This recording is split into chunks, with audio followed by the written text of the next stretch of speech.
I'm Nick Whalen from RotoWire. In this video, we're going to talk about 5 sleeper wide receivers you should be targeting in your fantasy football drafts. Let's get right to it. We're going out west. Josh Palmer and the LA Chargers. Fantasy football, it's often about opportunity, right? And the Chargers can offer plenty of that this season, especially on offense. Mike Williams, Keenan Allen, Austin Eckler, mainstays of this offense for the last few years. They're all out of the picture.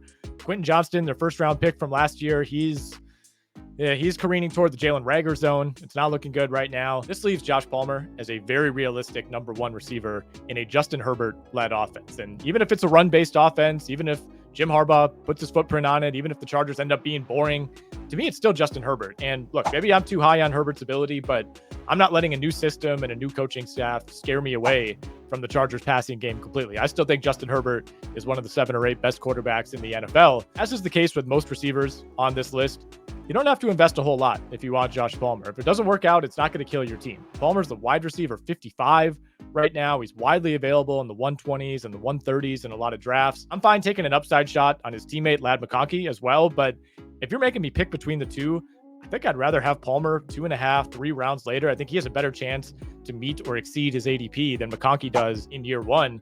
Palmer's going much later than that, even in casual formats. You can basically get him for free right now in your home league. And again, there's a very realistic chance that Josh Palmer spends most, if not all, of the season functioning as the Chargers wide receiver 1. Getting that guy, pairing him with Justin Herbert, getting him in round 11, round 12 of your draft, that's a huge victory to me, even if the upside of a Chargers wide receiver 1 isn't the same this year as it's been in years past. Next up on our list, Jahan Dotson of the Washington Commanders. 2 years ago, Commanders used a first-round pick on Dotson. He got off to a strong start, had 4 touchdowns in his first 3 games, but slowly tapered off. Last season, he was the victim of a wildly inefficient passing game, ended up losing snaps, losing targets to Curtis Samuel. Well, he's now out of the picture. He's in Buffalo. Dotson's ADOT was way down, just never really vibed with Sam Howell or Jacoby Brissett for that matter. But if training camp in the Commanders' first preseason game is any indication, it looks like Dotson will be primarily utilized as the Commanders' primary slot receiver this season. They'll have Terry McLaurin, they'll have De'Ami Brown on the outside.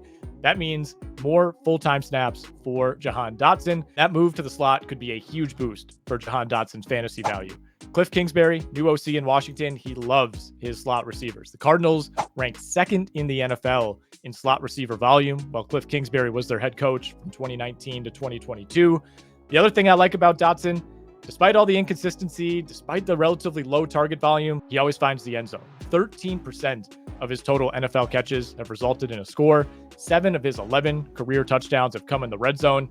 He has a way of being involved in the red zone. I don't know how he does it, but that's something to keep an eye on when it comes to Jahan Dotson. Ultimately, Dotson's upside is going to come down to Jaden Daniels. If Jaden Daniels struggles, if he looks like Sam Howell, that's not going to be good. It's going to look a lot like last season. But if you're a believer in Jaden Daniels, if you think he can hit the ground running, make this a more efficient passing game, I love Dotson as a late round flyer who's currently the wide receiver 60 in NFFC ADP. If you're enjoying this video, please give us a like. Please subscribe to the RotoWire YouTube channel. You can hit the button right there. Helps us out a ton. Really, really appreciate it. Next on the list, Khalil Shakir of the Buffalo Bills.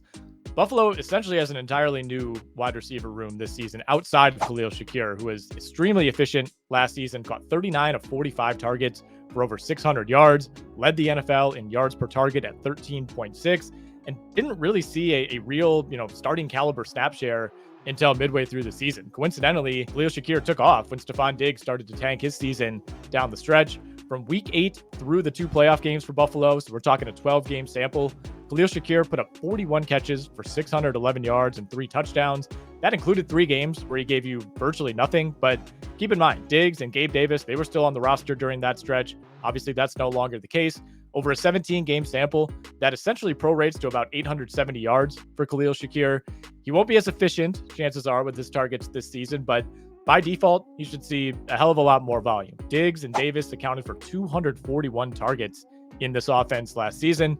Those have to go somewhere.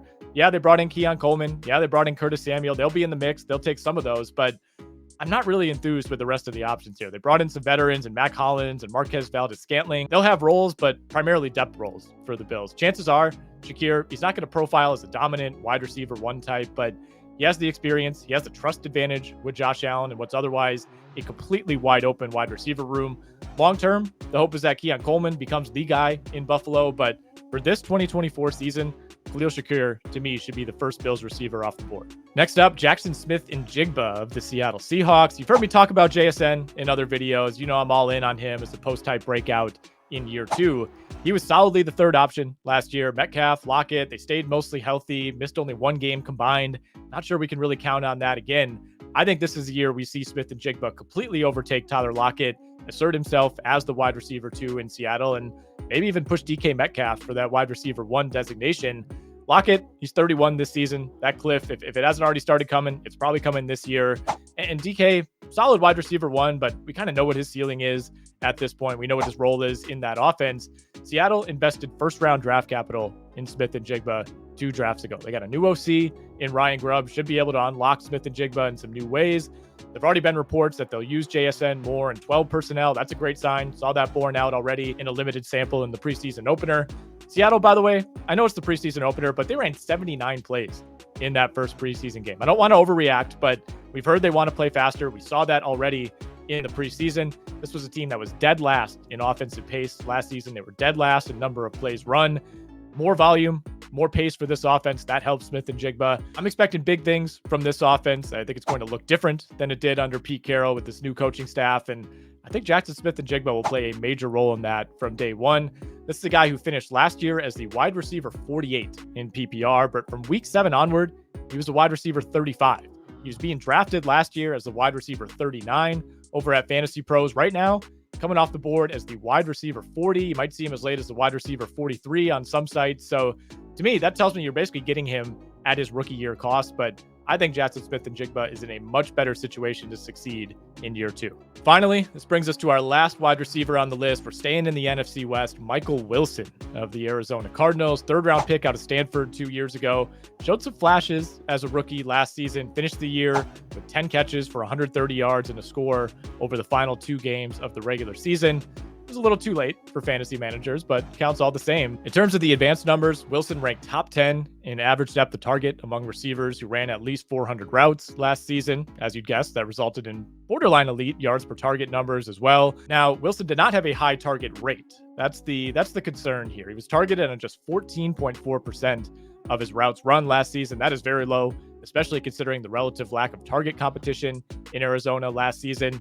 That's not the case anymore. Marvin Harrison's in the mix. They now have their clear go-to number 1 receiver without question. But the way that we talk about the Cardinals in this receiving corps, it's kind of Harrison and then everybody else. And if we're so optimistic about Marvin Harrison and Kyler Murray and Trey McBride and James Conner, I think this is starting to profile as an offense that should be able to sustain 2 fantasy viable wide receivers. But really for me, when it comes to Wilson, it's about potential versus his draft slot. Wilson's the wide receiver 67 right now in the NFFC. So pick 165 overall. He's going behind Adam Thielen. He's basically valued the same as guys like Jalen Polk, Quentin Johnston, Ricky Pearsall. I mean, those are all Hail Marys to me at best. A lot of these guys are going undrafted, including Wilson in your home league. So I'm not saying you got to go out and burn a 12th rounder on Michael Wilson. You don't have to. Don't do that. In fact, I'm telling you, do not do that. But as you pick through the rubble at wide receiver, you're just looking for something late in the draft, you're in a deeper league, or you're looking on the waiver wire early in the season, I think Wilson has a path to at least being a reasonable wide receiver 2 option in Arizona and ultimately a lower end flex option in a lot of fantasy leagues.